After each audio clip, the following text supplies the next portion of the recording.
उपमुख्यमंत्री अजित पवार यांच्या जनसन्मान यात्रेत आज अमळनेरमध्ये शहरातील स्वच्छता कर्मचाऱ्यांसोबत त्यांनी जेवण केलं। अजित पवार गेल्या आठवडाभर जनसन्मान यात्रेच्या माध्यमातून सरकारच्या योजना लोकांपर्यंत पोहोचवण्यासाठी उत्तर महाराष्ट्रात फिरतात।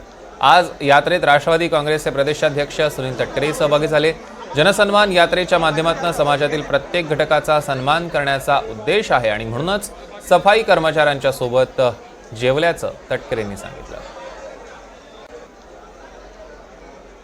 काम करणाऱ्या संबंध वर्गाच्या सोबत आज ज्या कारणासाठी ज्या उद्देशाने आम्ही ही जनसन्मान यात्रा काढली, हा जनतेचा सन्मान आहे। हा सगळा वर्ग सफाई कामगार हा आयुष्यभर ज्या पद्धतीने काम करत असतो, त्यांचं जीवन जगण्याचा करत असतो।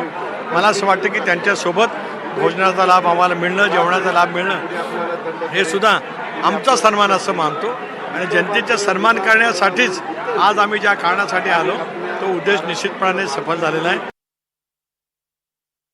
मुळामध्ये महाराष्ट्रामध्ये अजितदादांच्या माध्यमातून सफाई कामगारांबरोबर जे भोजन करायचं, जेवण करायचं हा इतिहास नवीन रचलेला आहे। सर्व खालच्या स्तरापासून क्लास 4 पासून क्लास 1 पर्यंत आपले संबंध चांगले असले पाहिजे, असा जो अनोखा प्रयोग अजितदादांनी केलेला आहे त्याबद्दल मी शतशः अजितदादांचा आभारी आहे।